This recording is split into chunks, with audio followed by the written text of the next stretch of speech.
Everyone's got an opinion about energy. Some say renewables can't power the world, and others say that fossil fuels are killing the planet. But what's actually true? Welcome to Power Truths and Debunking Energy Myths, where my goal is to cut through the noise and talk facts when it comes to alternative energy. This week, in an informal interview, I talked to Keith Kroll, who is the Senior Vice President of EMC Renewables, an EPC contractor specializing in utility-scale solar projects in the U.S. He previously worked as a subcontractor in the electrical installation world, building wind farms for over 10 years. So he has a lot of knowledge in this particular subject, and it was really insightful to hear what he had to say. Hey there, editing me in the future at this completely lovely and perfect angle.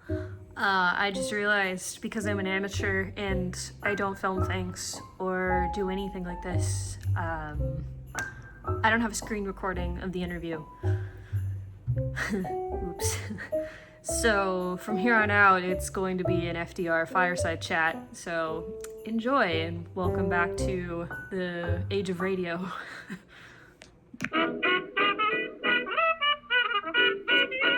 This is the things that I learned over the years were it wasn't very green. Yeah. You do make an impact on the environment. I will say that it's a trade-off, right? Mm-hmm. There's a carbon capture there's a carbon that's put off, like when you have a coal plant, right? There's a byproduct. The byproduct for me and wind, when I look at it, is you build a coal plant, and that coal plant can last 50, 60, 70, 80 years, mm-hmm. right? It's there, it's built, it does take maintenance and things. Most wind farms aren't going to last much more than 20, 25 years max. Right. And the parts and pieces come apart, they delaminate, they're no longer efficient. So what do you do with those things, mm-hmm. right? So now you have this giant wind blade made out of fiberglass or in components. What do you do with it? Mm-hmm. You have to get rid of it. So there's a byproduct there. That's the byproduct. It doesn't off-gas carbon dioxide or anything like that like what a coal plant does. But there is a piece of something later that you have to deal with, right, environmentally. It still takes concrete. It still takes lots of steel. There's pieces. So when you go in and you go to one of these little towns, you're putting something up that is, if it's on your property and you're getting paid for it, you probably like it. You probably mm-hmm. think it's this beautiful, big, white thing out here because you're getting a check in the mail, right? If you're the neighbor that doesn't have one on your farm, and you have to look at this, now you're looking at it as this atrocity that is sitting there. That's now, when I look out and I want to see my beautiful sunrise, I have to look through all these god-awful things. Right, the visual pollution. Exactly, yeah. So, when we first started it, depending on where you were at. So we built one in Casper, Wyoming. I'll use that one for an example. Oh, I've been to Casper. Yeah, beautiful, right? Yeah. Now they go throw a wind farm up in the middle of it up on a mm-hmm. hill. The interesting thing about that one, when we went up there, of course, the developer was Chevron, the oil company. Right. They had a piece of property up there, just north of town, that had been used. It was an old oil refinery back in the 50s and 60s. The property that everything had been taken off of it. It was reclaimed back to just a field. Mm. But the soil had been deemed contaminated. It was not allowed to be taken. You couldn't take any soil off of that site. I see. So they had this piece of property that basically was worthless, right? Mm-hmm. Nobody was ever going to build anything on it. They were allowed to build on this. Any dirt that we took off of to put the foundations and things in had to stay on the site, had to be reclaimed, put back, seeded and everything. Mm-hmm. So when I looked at that project and I looked at and we, a lot of times we're living with the community and when we're there building those projects for Right. 6, 7 months. Mm-hmm. The one thing that I noticed was there was not a lot of opposition to it up there for that project, and I think it was because Chevron did a really good job before we got there of selling the project to the community. Right. Okay. Now we had a part of our deal to go in there and do our part was we had to hire, if we could. There's a stipulation in there that they, in your contract, the contract said that we hired 10% local labor Okay. to help build the project. Okay, so there's that feel good that you're putting the community to work. Mm-hmm. Of course we're renting hotel rooms, we're renting houses. We had guys living in RV parks up there, so there's money being infused into the community as well. And we're buying our groceries, we're going to the local establishments. Right, feeds the economy. Exactly. And so for 6, 7, 8 months, there's an extra couple hundred people in the community spending money. Right.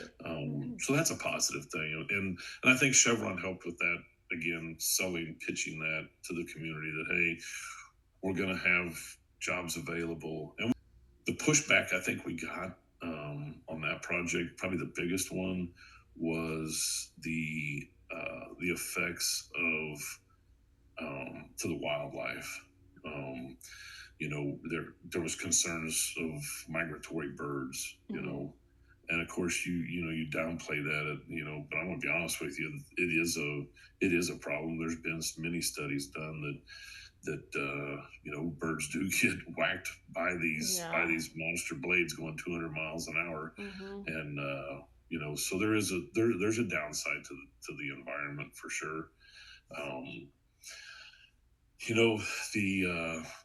When I looked at it as, I tried to look at it as a positive thing of it may not be the greenest thing that we're doing, but in my mindset it was, we're doing something better than just saying, well, there's no alternatives, we're just always going to burn coal, right, or we're going to have this big nuclear plant, and that's the other.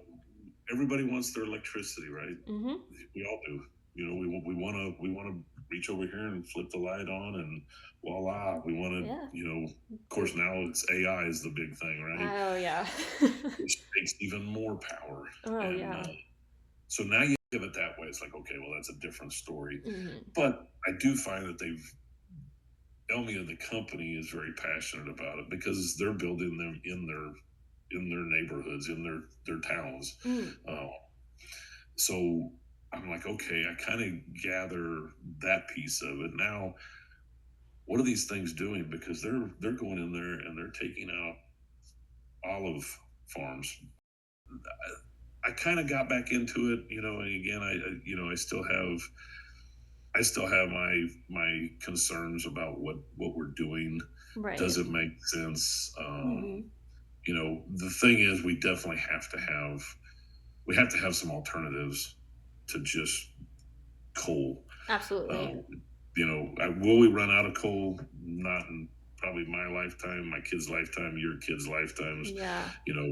I think the last time I seen, there was still an estimated 300 years to go before we depleted it, and somewhere along there. But so I do think that we do need something. I do, like I said, I do see the repercussions and the negative pieces of it when you talk.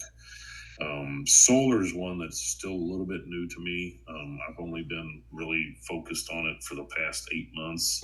So I'm still trying to learn what's the negative aspects besides eating up, taking up just large footprints of property. Right. The materials that it's made from, you're going to have to do something. When that panel's bad, you don't go throw that in a landfill. There's going to have to be some reclamation of the product. I think the one thing that I do see is that it's you go put 200 yards of concrete for a wind turbine, underground. That concrete's there. Um, it's underground. Nobody sees the majority of it. You see this little bitty footprint of it, Right. but are they going to go back and take that out? Probably not. What do you do? Probably not. Yeah. It's funny that there's a project that we built it in. We built a small wind farm up in a little town called Dumas, Texas, which is I'm north, familiar. just outside of. It's east of Dumas. It's a little town called Pringle. It's tiny. It's a spot in the road. I don't even don't. Yeah. They have a post office, but that's about it. Okay. They just stop on the road. A fairly new company came in back then, and built this small. When I say small, it was small. We had, I think, only 12 turbines. And so it was 24 megawatts of power. It was on one landowner's farm. The farm had been, and I'm a little passionate on this one, so I do know a little more about this one than some others. I appreciate it. This one here was 3 generations of the land had been in the family for 3 generations. Oh wow. The grandson was the one that was running it now, and he had elected to it was funny. He was telling us the story about his grandfather saying, "Look, you don't ever sell the property. You don't ever sell anything that's under the property. I don't care what you do at the top of it, but what's underneath here is way more valuable." I was thinking he was talking oil or gas. He was talking water. Oh my goodness. They pump, and I don't remember the numbers, but that property owner has pipelines that go all the way to Amarillo, Texas, and supply Amarillo with drinking water.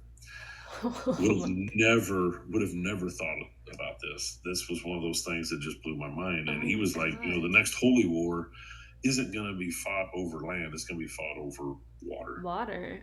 And I was like, wow, okay. So he was like, man, I don't feel like I'm doing my grandfather a disservice by putting a solar farm on top of the property. So we can still graze cattle, we can still raise our corn. And so I thought that was kind of cool, that he was thinking through what he was doing. So about a year ago, I get a phone call from a lady who was with a bank, and she was like, "Hey, I found your number in a Connex that was left on a wind farm in Pringle, Texas." And I was like, okay. She's like, "Your name was written on the wall." And I was like, "Oh Lord, hopefully it didn't have any other bad things written on there." She's like, "No." She goes, "There was a couple other numbers, and I called those, and they weren't active." She goes, "We just bought this project, the farm, not the property, but the actual wind farm." Oh, the farm. Okay. Yeah. And she goes, "I don't know if you know anything about it." She goes, I said, "Oh, I'm very familiar with it." I said, "We built it many years ago." And she's like, "Well, the company that you built it for defaulted 5-6 years ago, and they shut it down. And this thing's been sitting here for the past 5 years. It got hit by a tornado 2 years ago, destroyed 3 of the turbines." She's like, she goes, "We bought it at auction." She goes, "And we'd like to have you come up and assess what it would take to get it started again." And so she goes, "Is that something you guys would be interested in doing?" And I was like, "Well," I said, we're not into wind farm." By then we had gotten out of the wind farm business. The market had gotten really saturated with contractors, and the work just got really cheap, and it just didn't make sense for us. So I went up with another gentleman, and I was like, "Well, we'll come up and we can do an assessment for you." Grace, we got up there. One of the turbines has no blades on it. They were scattered, like they came off in the tornado. And so I meet the landowner shows up, gives me a big hug. He's like, "Man," he goes, "I knew I should have listened to my grandfather." He said, "I knew this was," he said, "but I," and I was like, "Dude, nobody knows what's going to happen. I said, No. he was upset because here he is. He had cut the blades up to get him out of his fields I see. so that he could go back to farming. And one of them, the generator up in top, had leaked. The oil had leaked out, so it was all down the outside of it, on the inside of it. It was Just a horrible. mess. And yeah, so I was just like, there's nothing here that I said. Cummings Electric's not going to be interested in doing anything here. The transformers will all have to be serviced, and that may be that the oil inside of those transformers may be contaminated. You're going to have to take and drain that. So you're sitting there now. I'm seeing firsthand what the remnants of something like that does to the environment. Right. Now the oil that leaked out of the generator up in the top of the nacelle, that is normal oil, like in your vehicle. Right. The oil that's in transformers there is actually a vegetable oil, so it's not something that's going to contaminate the ground if it did leak. But it's still, there's all these pieces and parts just strewn about, and like I said, so they were responsible. They were either going to refurbish it and get it back up and running, or they were going to dismantle it and reclaim the property. He did tell me, I talked to him. That was over a year ago that they called me. I talked to him like last Christmas. We still stay in touch a little bit. They haven't done anything yet, but they have a plan to. They're not going to refurbish it. It's too expensive. So it isn't their responsibility to either reclaim it, or he's like, they're going to resell it. And he said if they can find somebody to sell it again, the components again, they're just going to keep pushing this thing down while I'm standing here looking at this thing fall apart, in front of me. And I was like, man, that's pretty bad. That's too bad. He did tell me that he did say that in the contract, it does say that they do have to take out everything. So everything's got to go, including the foundation. Everything has to come out. The foundations, the underground cabling that we put in. Yeah. Everything has to go and has to be disposed of properly. So, the cable is probably the only thing that when I look at it, the steel can be, the steel tubes of the turbines, that can be recycled. That can be sold for scrap. The generators there's probably no value there. And the cable does have some scrap value to it. I don't think it's enough that you would sit there and go, oh, I could pay $500,000 and I can go tear all this out and make a little bit of money. Yeah. I don't think that's the case. So, so here he sits 10 years later, not making any money because he's not, because the company went default. So they went bankrupt. So he's not getting any payments like he should have been getting all these years. So yeah, it's just been sitting there. Definitely the negative is there. Yeah. So many and tons of steel. The rebar inside those things are just, it's crazy how much. I think that's what I didn't realize when I started looking at the construction of these things, is that it's not just, you think of a pinwheel that's just stuck in the ground. Yeah. And it's not that at all. There is so much happening below the surface as well that you don't see. And I'm like, oh, okay, this is not what I thought it was. Yeah, I don't remember the tonnage that because they do rebar by ton. It was an astronomical number that goes in the amount in there. I'm sure. We would, on the electrical side, they would come in, they'd put all the rebar in. We would go in and put all of our underground conduits, weave it through there and stub them up inside. And then they come and pour the concrete. And I do know that those are they're like 250 yards of concrete on the average for one of those. That is a lot of concrete. So yeah, taking them out, that the price of that would have to be it had to be nearly as much as it was to put it in Right. to And begin with. for most of these companies who put these up, they're not really they're privately owned companies, right? Like these aren't like contracts that are, because I've some of this research just gets a little hokey sometimes because people are like, well, it's the government subsidizing these projects, and I'm like, is that true? Is it not true? I don't know. So The government definitely subsidizes. There are they subsidize it through tax credits. okay. Um, so there is government money being pumped into these. That's the only way it works. Right. They can't, that's why everybody's in an uproar right now. Is the big beautiful bill said, "Hey, we're going to start taking this money away," which they did the same. They said they were going to do the same thing in 2010, 12, somewhere in there. There was a shift in the in Congress, and everybody said, "Well, we're going to start taking that money away," and it kind of kept getting pushed and pushed and pushed. Right. So it never truly went completely away. Now this one here looks a little bit different. The big beautiful bill has got a little faster kill switch in it. There's a lot of projects that are running.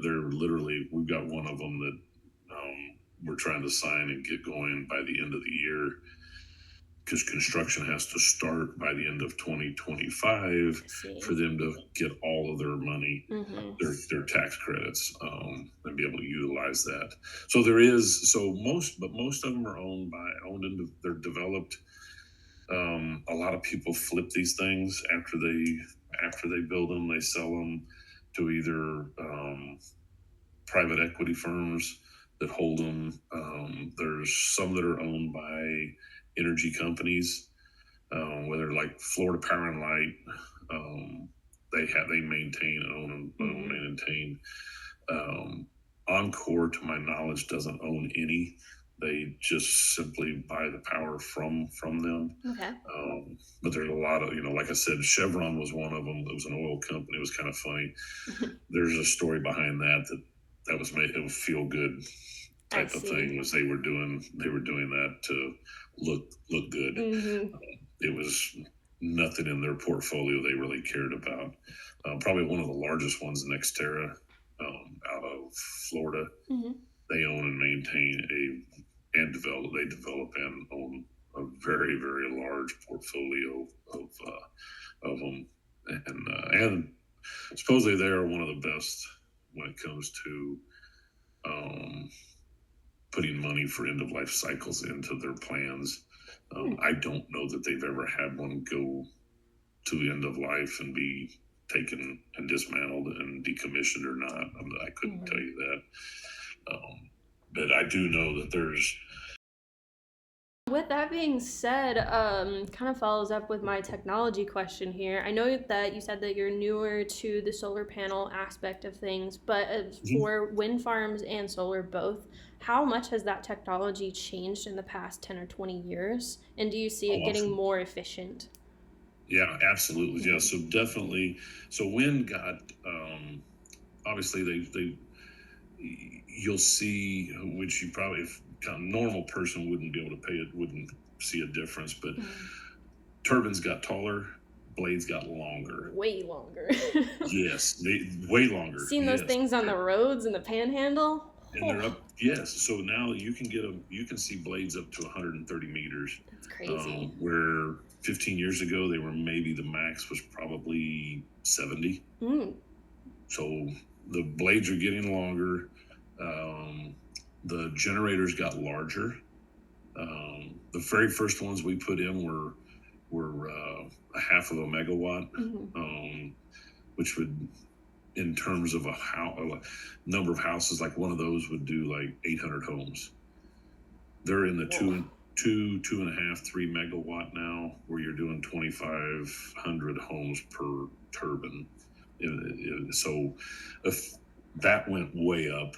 And again, I think the technology there of being able to control them, pitching them, they understand wind better. They can forecast that's a huge one. You have to be able to forecast out days and days in advance. One summer, West Texas, the wind quit blowing. Just one day. It was an afternoon, and it doesn't ever happen out there. No. It stopped blowing, and we had massive brownouts. Power just was, there was no, the wind, the turbines just quit blowing, and it takes time to get cogens, coal plants, things like that fired up. Right. And so it took some time to get that under control, and it was just a really weird anomaly that the wind just stopped blowing. Yeah, sometimes the weather just... Solar, so I haven't been in solar long. I do know that like panels have gotten where we were talking that I know that probably 10 years ago, the same panel that was the size they are today was maybe 100 watts. And now they're in the 2, 3, 4. You can see some up in the 550 watts. So technology's gotten better where they can get more power out of a panel previous before. I think some of the, like we were talking about with hail and things, I think the material they're made out of has obviously probably gotten better. The degradation of the panel itself has improved dramatically. So the day that thing's made and the day you put it out there in the sun, it starts to degrade. Oh, okay. And you can go online and you can, if you look at some of the curves, just look up a degrade curve on a solar panel. Over the years, it goes from 98% efficient down to, some of them are down in the 70s, 80%. Oh, wow. Over a period. Now they do plateau out once they get to that certain level. That's about the end of it, and it stays in that. Some of them are pitching they're in the 88%. I don't know for 4 or 5 years if they were telling the truth or not, but yeah. So, and then some of them are down. Some of the older ones were like in the 60s and 70%. Oh, wow. So if you're really low. Exactly. So if your panel was 100, you bought it, it was 100 watts today, you go install it and you're getting 96 watts out of it. 2 years from now, you might only be getting 70. I see. Okay. So that technology. So that was my interview with Mr. Kroll. Sorry about the no footage of it, the face-to-face interview, but I guess it was more like a podcast in this case, radio show, which, I don't know, I didn't mind it. Might be a little bit boring to look at the screen. But yeah, lots of good information there. Had a great conversation. A lot of it had to be cut out. There was like over an hour's worth of footage there. But I'm very pleased, and a big thank you to Keith Kroll for his time. And I hope this gave you some insight and maybe something to think about.